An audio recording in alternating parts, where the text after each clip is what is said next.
তবুকের যুদ্ধে নবীজি বললেন, এই শোনো, সন্ধ্যার পর একটু প্রচন্ড গরম, সন্ধ্যার পর আমরা সবাই রওনা হব, সবাই আমরা সন্ধ্যার পরে রওনা হব, রাতের একটা অংশ পার করে অমুক মঞ্জিলে গিয়ে আমরা সবাই জমা হব। এই মদিনার আনসার মুহাজিরেরা, আমার মুজাহিদেরা, তোমরা যার যার সবাই মাগরিবের পরে সূর্য ডুবে গেলে শাফাকের পরে যার যার রওনা হবে। গভীর রাত, অন্ধকার রাত না হওয়া পর্যন্ত আমরা হাঁটতে থাকবো, একটা মঞ্জিলে গিয়ে আমরা অবস্থান করব। নবীজি এ কথা বলে সবাইকে তৈরি করে দিলেন। আল্লাহর হাবিবের সাথে যারা জিহাদে যাবেন তবুকের যুদ্ধে, সবাই রওনা হলো। নবীজি তার কেশিয়ার, আল্লাহ নবীর কেশিয়ারের নাম কি বলেন তো আপনারা? কে পারেন? রাসূলুল্লাহ ট্রেজারার কে ছিলেন বলতে পারবেন? আমরা অনেকেই জানি না। কে বলেছেন? কে কি বলেছেন? মাশাআল্লাহ। কি নাম বাবা তোমার? দাঁড়াও। মাশাআল্লাহ, বসো। হাফেজ রায়হানের জন্য আমরা দোয়া করি, আল্লাহ তাআলা তাকে আরো স্মৃতিশক্তি বাড়িয়ে দিন, আল্লাহ তাআলা তাকে কবুল করুন। আমরা তাকে ধন্যবাদ জানাচ্ছি এবং পুরো মাহফিল তার জন্য দোয়া করছি। রাসূলুল্লাহ সাল্লাল্লাহু আলাইহি ওয়াসাল্লামের ট্রেজারার, আল্লাহর হাবিবের কেশিয়ারের নাম ছিল সাইয়্যিদুনা বেলাল। যদিও মানুষটা কালো, সে এক সময় কৃতদাস ছিল, নবীজি তাই বলে তাকে ঘৃণা করেননি, অসম্মান অপমান করেননি। নবী তাকে একটা সম্মানজনক পদ দিয়েছেন। তো নবীজি তার কেশিয়ারকে নিয়ে, তার ট্রেজারার তাকে নিয়ে at the last of all সবার পরে নবীজি রওনা হয়েছেন। কেন? এটা রাসূলুল্লাহর সুন্নত। কেউ কোনো কাফেলা, কোনো কেউ যেতে গেলে একজন পরে যাওয়া, দেখা প্রয়োজনীয় কিছু রয়ে গেল কিনা, থেকে গেল কিনা, গুরুত্বপূর্ণ কিছু জিনিস ফেলে গেলাম কিনা, ক্ষতি হয় কিনা, এটা দেখে যাওয়ার জন্য রাসূলুল্লাহ সবসময় লাস্টে একজন লোক রাখতেন। আজকে নবীজি তার সাহাবী, তার কেশিয়ার বেলালকে নিয়ে সবার শেষে রওনা হলেন। এখন লোকজন তো যার যার চলে গেছে, নবীজি আর বেলাল কথা বলতে বলতে রওনা হয়েছে। কিছু দূর যাওয়ার পর দেখতেছে একটা লোক একবার উঠে, একবার বসে, একবার দাঁড়ায়, একবার বসে, আর নিজেরে গালাগালি করে। দেখবেন দেশ গ্রামের কিছু লোক আছে, যদি কোনো কারণে পথে ঘাটে গাড়ি ঘোড়া কিছু নষ্ট হয়ে যায়, শেষে কিছু না পেরে নিজের উপরে নিজের রাগ দেখায়। এরকম কিছু লোক আছে কিনা বলেন তো? রাগটা কার উপরে দেখায়? নিজের উপরে নিজে রাগ দেখায়। তো একটা লোক, এই হালকা আলো, হালকা অন্ধকার, এর মধ্যে একটা লোক ওঠে, একটা লোক বসে, আধো আধো আলো, আধো আধো অন্ধকার, একবার দাঁড়ায়, একবার বসে। নবীজি জিজ্ঞেস করলেন, মান আনতা? তুমি কে? আনা আনা। রাসূলুল্লাহ সাল্লাল্লাহু আলাইহি ওয়াসাল্লাম একটু রাগ হয়ে বলেন, মান আনা? আরে আমি কে? দেখেন আমাদের অভ্যাস আছে না, অন্ধকার রাত্রে কে যেন যায়, তুই কে? কয় আমি। এরকম লক্ষ্মীপুরে বলে এরকম বলে না। তো এখন নবীজি আমি বলছে, এটাতে রাসূলুল্লাহ সন্তুষ্ট হয় নাই। তুমি কে? পুরো নামটা বলো। তো বলছি, ইয়া রাসূলুল্লাহ, আনা জাবির বিন আব্দুল্লাহ। আমার নাম কি? জাবির বিন আব্দুল্লাহ। তো নবীজি গিয়া জিজ্ঞেস করলেন, এসি কি হইছে? ইয়া রাসূলুল্লাহ, দেখেন আমার যে ঘোড়াটা, আমার যে উটটা, আমি এর পিঠে উঠবো, একটু আরাম করে সারাদিন কষ্ট করছি, এর পিঠে উঠে আমি যাব। এখন এত দুর্বল হয়ে শুয়ে পড়ছে, ভাবখানা এরকম যে এখন ওরে আমার কাঁদতে নেওয়া লাগে। এই জন্য নিজের উপরে নিজে রাগ হইয়া নিজে গালাগালি করতেছে। আল্লাহ নবী উটের কাছে গেলেন। রহমতের নবী, দয়ার নবী, মায়ার নবী, মানবতার বন্ধু মুহাম্মদুর রাসূলুল্লাহ উটের কাছে গেলেন। আল্লাহর নবী উটের কাছে গিয়া যা বোঝার বুঝে ফেললেন। বললেন, ও জাবির বিন আব্দুল্লাহ, এই উটের যেই পরিমাণে সাধ্য আছে, ক্ষমতা আছে, তার থেকে বেশি কষ্ট তুমি তাকে দিয়েছো। ইন্নাল্লাহা কাতাবাল ইহসানা আলা কুল্লি শাই। আল্লাহ তাআলা সব কিছুর উপরে দয়া করা, ইহসান করা আল্লাহ তাআলা অবধারিত করে দিয়েছেন। এই বোবা প্রাণী কথা বলতে পারে না, এই বোবা প্রাণী কথা বলতে পারে না, প্রতিবাদ করতে পারে না। এই প্রাণী সারাদিন এত কষ্ট, এত খাটনি তুমি দিয়েছো, এখন সে আর চলতে পারে না, তার পাও ব্যথা হয়ে গেছে, সে চলতে পারে না, এই জন্য বসে পড়েছে। জাবির বিন আব্দুল্লাহ চোখের পানি ছেড়ে দিয়ে বললেন, ইয়া রাসূলুল্লাহ, কি করব? আমার ঘরে অনেকগুলো ভাই বোন আমার ঘরে, আমার বাবা নাই, আপনি জানেন আমি এতিম মানুষ, আমি জিহাদের ময়দানে যাব, এই ভাই বোনগুলি এতিমগুলোর খাবার দাবারের ব্যবস্থা করার জন্য আমি আজকে 2-3 দিন একটু বেশি বেশি কাজ করেছি, আর এই উটটাকে আমি বেশি বেশি একটু কাজ দিয়েছি। রহমতের নবী কেমন নবী?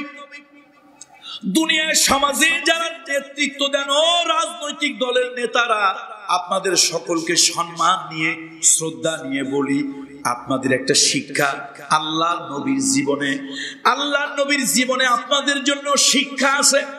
এত বড় নবী, দো জাহানের সরদার, রহমাতুল লিল আলামিন, ইমামুল আম্বিয়া, সাইয়্যিদুল মুরসালিন, এত বড় নবী, সেই নবী নিজের হাত দিয়া ওই উটটার পাও টিপে দিতে লাগলেন। সুবহানাল্লাহ। আচ্ছা বলেন তো, আমি পীর সাহেবের ছেলে, পীর সাহেব অথবা পীরজাদা, আমি কি একটা গরু ছাগলের পায়ে টিপে দিতাম? আরে বলে কি, আমার প্রেস্টিজ পালসার হয়ে যাবে, নষ্ট হয়ে যাবে। অথচ রহমাতুল লিল আলামিন, এত বড় একজন মহান নেতা, মহান লিডার, তিনি একটা সাধারণ পশুর অধিকারের জন্য তার পা একটু হাত বুলায় দিলেন, একটু টিপে দিলেন, পশুটা আরাম বোধ করলো। আরো একটা কারণ আছে। আচ্ছা বলেন তো, রহমতের নবীর বরকতের হাত, রহমতের নবীর যদি কোনো মানুষ বা পশুর গায়ে লাগে, তার কি আর দুঃখ কষ্ট যন্ত্রণা থাকে? থাকার তো কথা না। রাসূলুল্লাহ সাল্লাল্লাহু আলাইহি ওয়াসাল্লাম তাড়ালেন, উটটা উঠে গেল। এখন উটের অবস্থা এই, আপনারা বাড়ির কি অবস্থা তা কি বুঝতে পারতেছেন না? পারতেছেন না? উটের যদি এই দরিদ্র হালাত হয়, বাড়ির অবস্থাও তো ভালো না। এখন নবীজি যাচ্ছে জাবির বিন আব্দুল্লাহর সাথে। জাবির বিন আব্দুল্লাহ, বিয়ে করেছো? জি করেছি। কোথায়, কোন বংশে? হুজুর অমকের মেয়ে, অমককে বিয়ে করেছি। আরে সে তো একটা বিবাহিতা মহিলা, তারে কেন বিয়ে করলে? হুজুর আমার বাবা মারা গেছে, অনেকগুলো ভাই বোন রেখে, এই এতিমগুলি ভাই বোনগুলি কে লালন পালন করবে?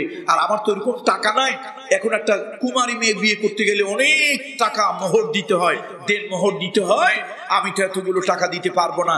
শেষে একটা বিধবা মেয়ে পেলাম, এই মেয়েটা ঘর সংসার কিছু করেছে, মনে মনে ভাবলাম এই মেয়েটাকে বিয়ে করতে গেলে অত টাকা দেওয়া লাগবে না, সামান্য কিছু টাকা দিলে মেয়েটারও একটা জীবনের একটা হিল্লে হলো, অর্থাৎ তার জন্য একটা স্বামী হলো, আর আমারও কম টাকা একটা অভিজ্ঞ মেয়ে পেয়ে গেলাম আমার এতিম ভাই বোনগুলো দেখা করার শোনা করার জন্য।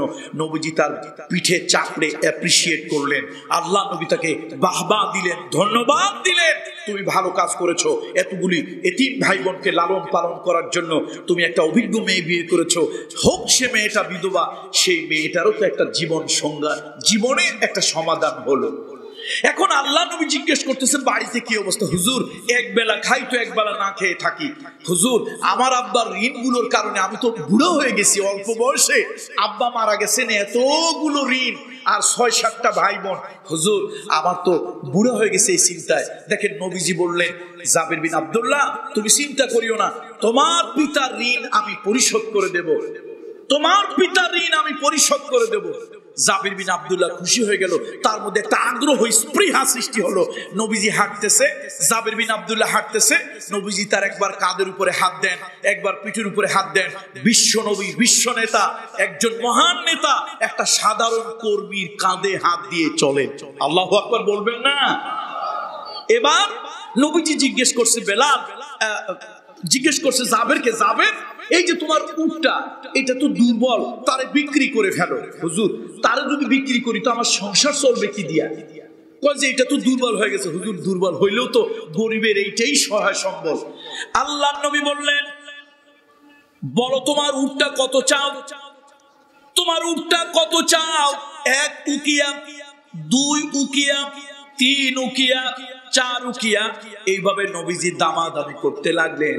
আল্লাহর হাবিব দামাদামি করলেন, যা দাম আছে তার অন্তত 4 গুণ দাম উঠাইলেন। আল্লাহু আকবার। নবীজির ক্যাশিয়ারের নাম কি? শুধু বেলাল বলবেন? একটু ভক্তি শ্রদ্ধা করবেন না? সাইয়্যিদুনা বেলাল রাদিয়াল্লাহু তাআলা আনহু। দেখেন কালো মানুষটারে নবীজি কি মর্যাদা দিয়েছে, মানুষে মানুষে বৈষম্য ডিসপ্যারিটি রাসূলুল্লাহ দূর করেছে। আজকে আমার পৃথিবীতে আমি একজন নেতাকে স্যালিউট করি, সম্মান করি, নেলসন ম্যান্ডেলা। কালো আর সাদার ব্যবধান দূর করতে গিয়া জীবনের 24টা বসন্ত তিনি কারাগারে কাটিয়েছেন।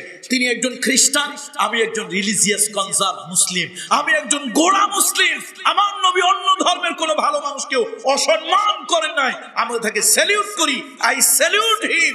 তবে আমি নেলসন ম্যান্ডেলার আদর্শের সৈনিক নই, তার আদর্শ আমি চলি না, আমি মুহাম্মদ রাসূলুল্লাহর আদর্শ চলি। কেন?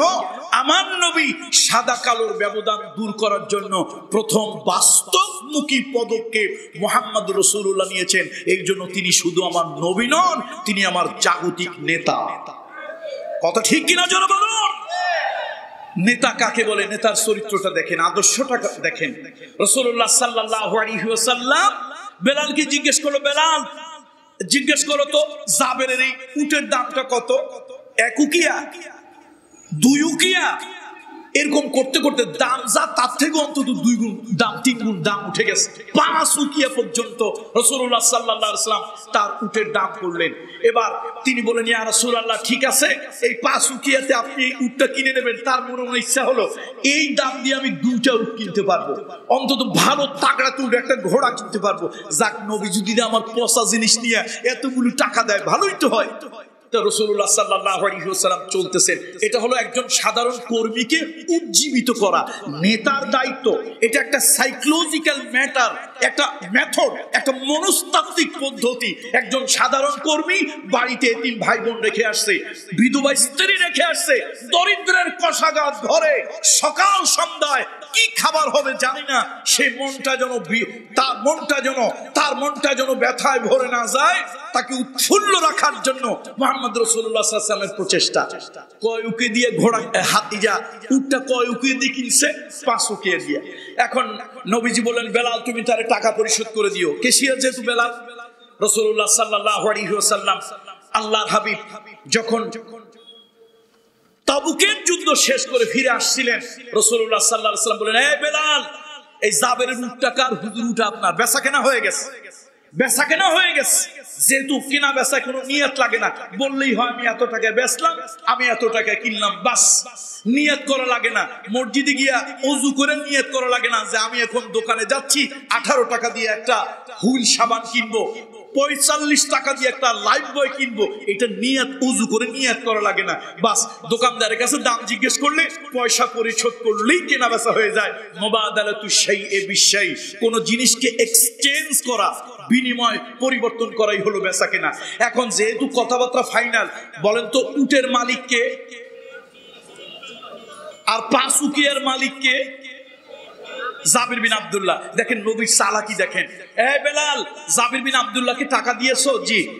বেলাল, তাহলে তার উটটা তো আমাদের। হ্যাঁ হুজুর, আপনি যদি উটটা এখন নিয়ে যান, বেচা কেনা এখনো যদি হয়ে যায়, তো আমি বাড়ি যাবো কি দিয়া? নবীজি বলেন, আচ্ছা ঠিক আছে, তোমার উটে তুমি চড়ো। মদিনায় পৌঁছে গেলেন, আল্লাহ নবী বললেন, যাক, এটা দিয়ে আপাতত আমি কি করব? বেলাল, তো জাবির বিন আব্দুল্লাহ বিয়েতে তো কোনো হাদিয়া দেওয়া হয় নাই, যাও এই উটটা আমার পক্ষ থেকে হাদিয়া। তাহলে উটে উট পাইছে, মাঝখানে ডবল উট কেনার কি পাইছে? টাকা পাইছে। আবার নবীজির সাথে ফ্রি ফ্রাঙ্কলি এত বড় একজন বিশ্ব নেতার সাথে হাঁটতে পারছে, মাঝে মাঝে পিঠে চাপড় দিয়েছে, কাঁধে হাত রেখেছে। দেখেন আসছে কোথায় আসছে? মদিনায়। নবীজি বলেছিল, তোমার বাবার ঋণ আমি পরিশোধ করে দেব। অনেক লোক আছেন সমাজে, নেতৃত্ব দেন, আপনারা ওয়াদা দেওয়ার সময় ওয়াদা দেন, কিন্তু বাস্তবে গিয়ে সে ওয়াদাগুলো ভুলে যান। মুহাম্মদ রাসূলুল্লাহর সাথে পৃথিবীর অন্যান্য নেতাদের পার্থক্য দেখেন। আল্লাহ নবী বলেছিলেন, রাসূলুল্লাহ একবারের জন্য ভুলে যায় নাই।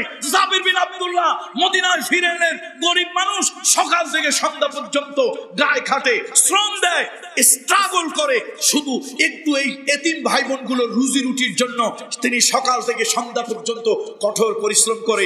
নবীজি ডাকে, এই জাবির বিন আব্দুল্লাহরে ডাকো না কেন, ডাকো না কেন, আমি তার ঋণ পরিশোধ করে দেবো, ঋণের বোঝা থেকে তাকে মুক্ত করব। কিন্তু সে আসে না। একবার তার ছোট্ট একটা খেজুরের বাগান, সেই বাগানে আপনার কাজ করা লাগবে, সেই বাগানে কর্মী নিয়োগ করা লাগবে। আমরা বলি বদল্লা, কোথাও বলে কিষান, কোথাও বলে কামলা, জানি না লক্ষ্মীপুরে কি ভাষা বলে। এই যে জমি জমিতে কাজ করতে নেন, সেগুলোরে কি বলেন আপনারা? বদলা। এই বদলা বদল্লা নিবে, কিন্তু টাকা নাই। দেখেন বিশ্বনবী মুহাম্মদ রাসূলুল্লাহ নিজে গিয়ে আল্লাহ রাসূল সাল্লাল্লাহু আলাইহি ওয়াসাল্লাম তার বাগানে আল্লাহর হাবিব কাজ করে দিলেন। ফসল হলো, রাসূলুল্লাহ বললেন এই ফসল আমাকে ছাড়া কাটবে না, আমি তোমার পিতার ঋণগুলো পরিশোধ করার ব্যবস্থা করব। জাবির বিন আব্দুল্লাহ, ফসল পাকছে, এখন আর ভয়তে আসে না।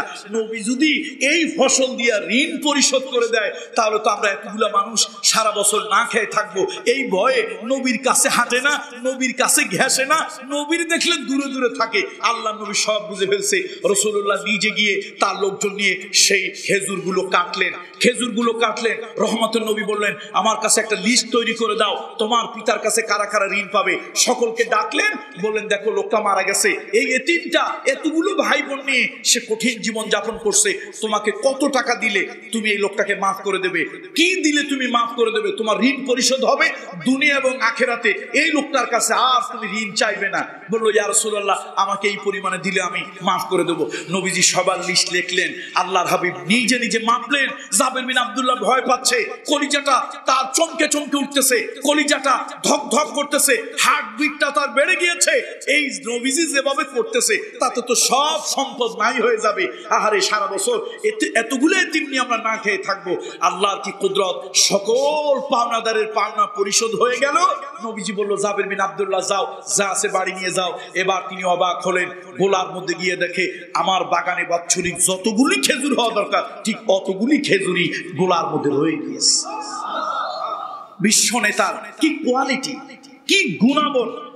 বন্ধুরা আমার, মুরব্বীরা আমার, এই জন্য কাউকে কোনো প্রতিশ্রুতি দিয়া ওই প্রতিশ্রুতি ভঙ্গ করা যাবে না। নবীজি বলেছেন তিনটা কাজ মুসলমান আর কাফের সমান। তিনটা কাজ মুসলমান আর কাফের সমান। তিন শ্রেণীর লোক আল্লাহর আদালতে কঠিন প্রশ্নের মুখোমুখি হবে। তার মধ্যে এক শ্রেণী হলো যারা হিন্দু, বৌদ্ধ, খ্রিস্টান, মুসলমান, যে জাতের যে ধর্মের হোক, কোন মানুষকে ওয়াদা দিয়া কোন মানুষের সঙ্গে চুক্তি করে ওই চুক্তি যারা ভঙ্গ করেছে, ওই ওয়াদা যারা ভঙ্গ করেছে, এই মুনাফিক, এই গাদ্দারগুলি কিয়ামতের ময়দানে আল্লাহর আদালতে জিজ্ঞাসিত হবে। আমার সমাজে আরেকটা খারাপ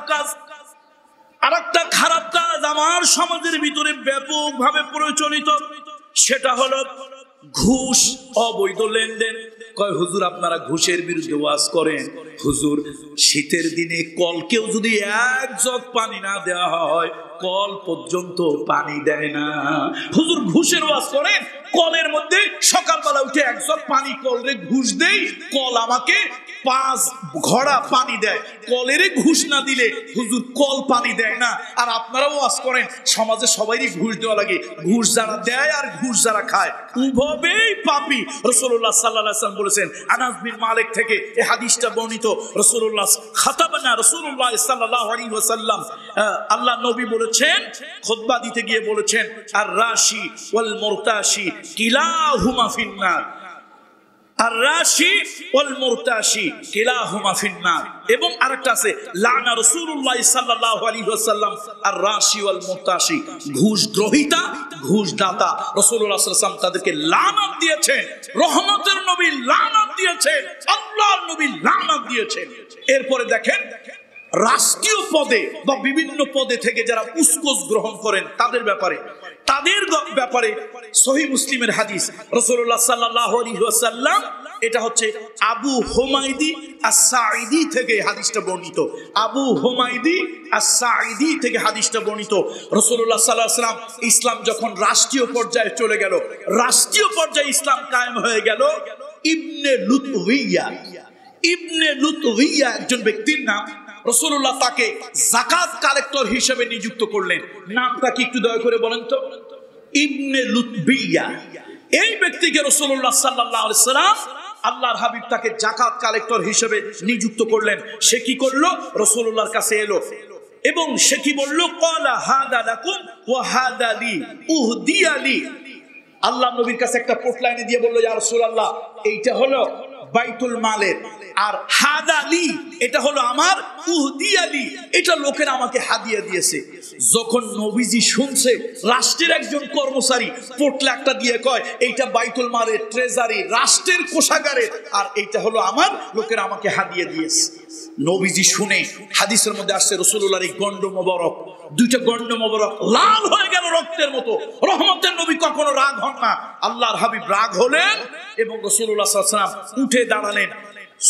ফালাম্মা কাদিমা ক্বালা হাদা লাকুম ওয়া হাদা লি উহদিয়ালি, এটা তোমাদের, এটা আমাদের, এইভাবে যখন বলল নবীজি এত রাগ হলেন, আল্লাহ রাসূল সাল্লাল্লাহু আলাইহি ওয়াসাল্লাম উঠে দাঁড়ালেন এবং রাসূলুল্লাহ সাল্লাল্লাহু আলাইহি ওয়াসাল্লাম খুতবা দিলেন।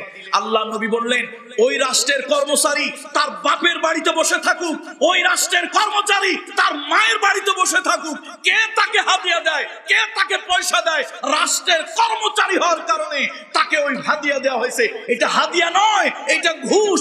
এই ঘুষ যারা গ্রহণ করে আল্লাহ নবী তাদের উপরে লানত প্রদান করেছেন, লানত প্রদান করেছেন, লানত প্রদান করেছেন।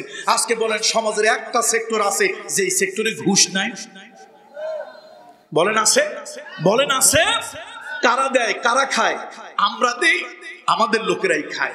সুতরাং আসুন, টুপি আছে দেশে অভাব নাই, দাড়ি আছে দেশে অভাব নাই, আবাকাবা জুব্বা পাঞ্জাবি আছে অভাব নাই, মসজিদ আছে অভাব নাই, মাদ্রাসা আছে অভাব নাই, ওয়াজ মাহফিল পৃথিবীর কোন দেশে এত নাই। শুধু আমাদের চরিত্রটা ঠিক নাই। কি ঠিক নাই? চরিত্রটা ঠিক নাই। এবার আসেন আল্লাহ তাআলার হাবিব কিয়ামতের ময়দানে, কিয়ামতের ময়দানে রাসূলুল্লাহ সাল্লাল্লাহু আলাইহি ওয়াসাল্লাম, এটা হলো মুসলিম শরীফের হাদিস, মুসলিম শরীফের হাদিস। কিয়ামতের ময়দানে আল্লাহ তাআলা কিছু লোকদেরকে গাদ্দার বানাবেন, গাদ্দার। আল্লাহ নবী বলেন, ওয়ান আবি সাঈদিল খুদরি আন্নান নবী সাল্লাল্লাহু আলাইহি ওয়াসাল্লাম ক্বাল লিকুল্লি গাদিরিন লিওয়াউন, লিকুল্লি গাদিরিন লিওয়াউন। আল্লাহ নবী বলেছেন, প্রত্যেক গাদ্দারের জন্য কিয়ামতের ময়দানে একটা পতাকা থাকবে। রাষ্ট্রের যারা চাকরি করেন, পুলিশ ডিপার্টমেন্টে হোক, বিচার বিভাগে হোক, সাধারণ সিভিল ডিপার্টমেন্টে হোক, আমি বলি না, মুহাম্মদ রাসূলুল্লাহ বলেন, মুসলিম শরীফের হাদিস, আবু সাঈদ খুদরি থেকে হাদিস খানা বর্ণিত। আল্লাহ নবী বলেছেন, রাষ্ট্রের যে যে পদে থাকে ওই পদে থেকে রাষ্ট্রের সাথে যেই ওয়াদা করেছো, যেই ওয়াদা তুমি করে চাকরি নিয়েছো, জনগণের তুমি জানমাল দেখবে, জনগণের জালমানের হেফাজত করবে, জনগণের শান্তি নিরাপত্তার কাজ করবে। তুমি কোনো দলীয় আবেগ নিয়ে কাজ করবে না, তুমি কোনো আবেগ বিরাগের বশবর্তী হয়ে কাজ করবে না। এটা হলো ওয়াদা করেছিলে। আল্লাহ নবী বলেছেন, রাসূলুল্লাহ বলেছেন, মুসলিম শরীফের হাদিস, আবু সাঈদ খুদরি থেকে হাদিস খানা বর্ণিত। এই ওয়াদা করে রাষ্ট্রের কর্মচারী হওয়ার পরে ওই ডিপার্টমেন্টের লোকটা জনগণের সাথে গাদ্দারি করলো, বিশেষ দলের ভূমিকা পালন করলো, বিশেষ দলের লাঠিয়াল বাহিনী, বিশেষ দলের কর্মী বাহিনী, বিশেষ কাউকে সুযোগ সুবিধা দেওয়ার জন্য কারো প্রতি অনুরাগ বিরাগের বশবর্তী হইয়া যে নাকি কাজ করে, রাসূলুল্লাহ বলেছেন এটা এক নম্বরের গাদ্দার। কিয়ামতের ময়দানে, কিয়ামতের ময়দানে আল্লাহ তাআলা এই গাদ্দারগুলোর জন্য কিছু পতাকা বানাবেন। হাদিস শরীফে আসছে, সেই পতাকাগুলো ইয়াউমাল কিয়ামতে ইউরফাউ লাহু বিকাদারিহি গাদরিহি, তার গাদ্দারি যত বড় হবে, তার গাদ্দারি জাতির সাথে, রাষ্ট্রের সাথে যত বড় গাদ্দারি করবে, ওই গাদ্দারের পতাকাটা কিয়ামতের ময়দানে তত বড় হবে। লোকেরা দেখে দেখে বলবে, ওই যে দেখো, ওই যে লক্ষ্মীপুরের অমুক জায়গার অমুক গাদ্দার, ওই যে ফেনী জেলার অমুক জেলার অমুক গাদ্দার, ওই যে ঢাকা জেলার অমুক জায়গার অমুক অফিসের অমুক গাদ্দার। যে যত বড় বড় গাদ্দার হবে তার পতাকাটা তত বড় হবে। এটা কামরুল ইসলাম সাঈদ যদি বলে, আমি যদি বলি আমার জিহ্বাটা টেনে ছিঁড়ে ফেলে দাও, আমার কণ্ঠ বন্ধ করে দাও, এই কথা যদি আমার হয়, আমার বুকটা বুলেট দিয়ে ঝাঁঝরা করে দাও, কিয়ামত পর্যন্ত কোন মায়ের বৈধ সন্তান রাসূলুল্লাহর একটা হাদিস বন্ধ করে দিতে পারবে না। জোরে বলেন, পারবে? কারো ক্ষমতা নাই। আল্লাহ কোরআনের একটা আয়াত বন্ধ করে দেয়, রাসূলুল্লাহর একটা হাদিস বন্ধ করে দেয়, কারো ক্ষমতা নাই। দেখেন না, ওই যে একবার টেলিভিশনে একজন অমুসলিম সাংবাদিক টেলিভিশন চ্যানেলে উনি এটিএন বাংলা এবং চ্যানেল আইতে গুরুত্বপূর্ণ বিভিন্ন সময় আসেন, আমি তার নামটা নিলাম না। উনি বলেছেন হাদিসের মধ্যে অশ্লীলতা আছে, এই বলে হাদিসকে তিনি ব্যঙ্গ করেছিলেন। আমরা প্রতিবাদ করেছিলাম, রাসূলুল্লাহর হাদিসে কোনো অশ্লীলতা নাই, কোনো অশ্লীলতা নাই। তাকে জিজ্ঞেস করা হলো, আপনি হাদিসের মধ্যে অশ্লীলতা পাইলেন কোথায়? কোথায় পাইলেন? তিনি বললেন, হাদিসের মধ্যে অশ্লীলতা হলো মায়ের রুমে সন্তান ঢুকতে পারবে না, মা উলঙ্গ। আমি বললাম, এই হাদিসটা তো মিশকাত শরীফের হাদিস, মিশকাত শরীফের হাদিস, কিতাবুল আদব, আদব শিষ্টাচারের অধ্যায় আছে। নবীজি বলেছেন, তোমরা তোমাদের ঘরের মধ্যে অনুমতি ছাড়া প্রবেশ করবে না, তোমরা তোমাদের ঘরে অনুমতি ছাড়া প্রবেশ করবে না। হাকাদা সালাসা মাররা, 3 বার বললেন। একজন উঠে বলল, ইয়া রাসূলুল্লাহ, আমার ঘরে কোনো অনুমতি নিয়ে প্রবেশ করার দরকার নাই। নবীজি কয়বার বললেন অনুমতি নিয়ে প্রবেশ করবে? 3 বার বললেন। সাহাবী উঠে কি বলল? কথা বলে, আমার লাগবে না হুজুর, সবাই লাগবে, আমার লাগবে না। কেন লাগবে না?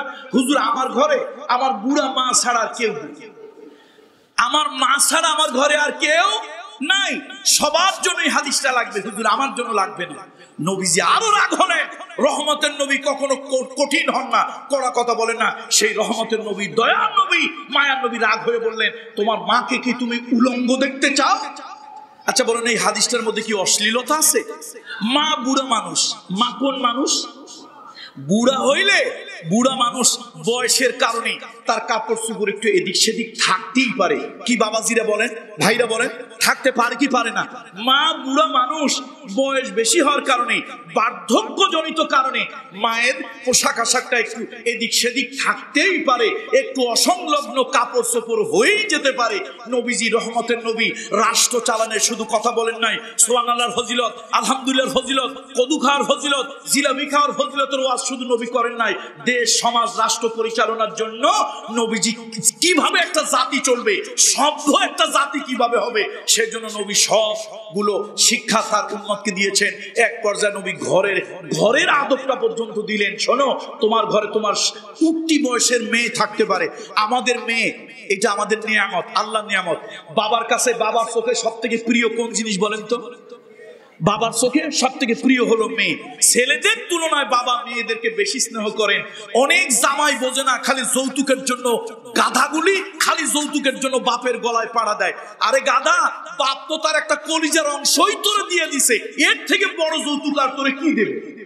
কথা ঠিক কিনা বলেন? অধিকাংশ বাবার কাছে মেয়েটা হলো প্রিয়, কলিজার একটা অংশ। আমার মেয়েটা আলহামদুলিল্লাহ বড় হয়েছে, সাবালিকা হয়েছে। এই মেয়েটা গরমের মধ্যে তার কাপড় চোপড় একটু অসংলগ্ন থাকতে পারে, এটা অস্বাভাবিক কিছু না। আমি বাবা, আমি কে? আমি বাবা। আল্লাহ তাআলা হাবিব কি সুন্দর একটা সামাজিক বিধান দিলেন। আমি যখন ঘরে প্রবেশ করব, সালাম দিয়ে প্রবেশ করব, আমার মেয়ে বুঝবে আমার বাবা ঘরে ঢুকতেছে। আমার স্ত্রী, সে হয়তো অসুবিধা নাই, কিন্তু আমার বুড়া মা থাকলে বুঝবে যে আমার সন্তান আসতেছে, মা তার পোশাকটা ঠিক করবেন। মুহাম্মদ রাসূলুল্লাহ সাল্লাল্লাহু আলাইহি ওয়াসাল্লাম উম্মতকে এই শিক্ষাটা পর্যন্ত দিয়েছেন। আমার দেশের এক সাংবাদিক বললেন এটা নাকি অশ্লীলতা। তো আমি পরে প্রশ্ন করছিলাম, মুসলমানদের হাদিসের মধ্যে আপনি অশ্লীলতা খুঁজে পান, আপনার হিন্দু ধর্ম, আপনি যে একজন মালাউন, আপনার হিন্দু ধর্মের বইপত্র দেখেন নাই? ওর মধ্যে যে অশ্লীলতা আছে, তা জিহ্বা যদি সোটা দিয়া, সাবান দিয়া, রিং পাউডার দিয়েও যদি ধোয়া হয়, তারপর জিহ্বা নাপাক থাকবে, এত অশ্লীল কথাবার্তা আছে। কি হিন্দু ধর্মের কোন কোন বইয়ের মধ্যে এগুলো আছে না? আমরা অন্য ধর্ম নিয়ে কখনো কথা বলি না কেন? রাসূলুল্লাহ নিষেধ করেছেন কোন ধর্ম নিয়ে কথা বলা, কারো ধর্মীয় অনুভূতিতে আঘাত দেওয়া, কারো দেব নিয়ে অশালীন মন্তব্য করা, এটা রাসূলুল্লাহর সুন্নত নয়। যা হোক, যে কথা বলতেছিলাম, মুহাম্মদ সাল্লাল্লাহু আলাইহি ওয়াসাল্লাম শুধু মসজিদের ইমামতি নবী শুধু করেন নাই, একটা রাষ্ট্র পরিচালনার ক্ষেত্রে নবী যেটাও বলেছেন, রাষ্ট্রের যারা কর্মচারী, রাষ্ট্রের যে ওয়াদা করে জনগণের যে ওয়াদা করে রাষ্ট্রের তাবেদারি করা, রাষ্ট্রের এমপ্লয়ি হিসাবে জনগণের ট্যাক্সে চলার জন্য তিনি যে ওয়াদা কমিটমেন্ট দিয়ে এসেছিলেন তিনি সেটা করবেন। বিরাগ ভাজন হয়ে বিশেষ কোনো দল গোষ্ঠীর প্রতি দুর্বলতা প্রকাশ করে কোনো বিশেষ দলীয় এজেন্ডা বাস্তবায়নের জন্য তিনি চেষ্টা করবেন না। যদি তাই তিনি করেন, আল্লাহ নবী স্পষ্ট মুসলিম শরীফের হাদিস, আবু সাঈদ খুদরি থেকে হাদিস বর্ণিত, তিনি গাদ্দারি করেছেন। যেই কর্মচারী সে যত বড় অফিসার হোক, সচিব হোক, এমপি হোক, পুলিশ হোক, দারোগা হোক, যত বড় যেই হোক, যার জনগণের সাথে গাদ্দারি বেশি হবে, নবীজি বলেছেন এই গাদ্দারের পতাকাটা তত বড় হবে, কিয়ামতের ময়দানে লোকেরা দূরের থেকে দেখে বলবে হাজা গাদ্দারুন ফুলানুন, হাজা গাদ্দারুন ফুলানুন, ওই দেখো ওই অমুক জায়গার ওই গাদ্দারের আলামত দেখা যায়। এবং নবীজি বলেছেন এই গাদ্দারের পতাকাটা তার পাছার মধ্যে লাগিয়ে দেওয়া হবে। গাদ্দারের পতাকাটা কোথায় লাগিয়ে দেওয়া হবে? পতাকা যেরকম পতাকার বেদিতে লাগানো হয়, এই গাদ্দার গুলোর পতাকা গুলো তার পাছার মধ্যে লাগিয়ে দেওয়া হবে। সুতরাং বন্ধুরা আমার, আসুন সকল অনৈতিক কাজ, সকল জবাবদিহিমূলক কাজ আমাদের মুসলমানদেরকে করতে হবে, মুসলমানদেরকে করতে হবে। রাসূলুল্লাহ সাল্লাল্লাহু আলাইহি ওয়াসাল্লাম সকল মানুষের প্রতি মানবিক আচরণ করতে বলেছেন। হিন্দু, বৌদ্ধ, খ্রিস্টান ধর্ম যার যার আলাদা, একটি দেশের নাগরিক যখন হবে সব লোক রাষ্ট্রের নাগরিক অধিকার সমানভাবে পাবে, সমানভাবে পাবে। বিচারের ক্ষেত্রে রাসূলুল্লাহ সাল্লাল্লাহু আলাইহি ওয়াসাল্লাম একটি যুগান্তকারী পদক্ষেপ আল্লাহ নবী গ্রহণ করেছেন। কোরআন শরীফ বলেছে ওয়া আকসিতু ইন্নাল্লাহা ইউহিব্বুল মুকসিতিন, সুবিচার করো, ন্যায় বিচার করো। আল্লাহ তাআলা ন্যায় বিচার করার জন্য বলেছেন, ন্যায় বিচারকারীকে আল্লাহ তাআলা ভালোবাসেন। মুহাম্মদ রাসূলুল্লাহ মদিনায় নতুন একটা রাষ্ট্র স্থাপন করেছেন, একটা নতুন রাষ্ট্র স্থাপন করেছেন। সেই রাষ্ট্রের একটা মামলা রাসূলুল্লাহর কাছে এসেছে। এটা কোনো গল্প কিচ্ছা নয়, বাস্তব কথা। রাসূলুল্লাহর কাছে একটা মামলা এসেছে। একজন ইহুদি ধর্মের লোক আর একজন মুসলিম কমিউনিটি, মুসলিম সোসাইটির লোক, দুজনের মধ্যে একটি বিষয় নিয়ে ঝগড়া হয়েছে। সেই ঝগড়ায় রাসূলুল্লাহ সাল্লাল্লাহু আলাইহি ওয়াসাল্লাম, আল্লাহর নবী, আল্লাহর হাবিব সেই বিচার করলেন। রাসূলুল্লাহ কিন্তু মুসলমানের পক্ষে রায় দেননি, রাসূলুল্লাহ রায় দিয়েছেন একজন অমুসলিমের পক্ষে।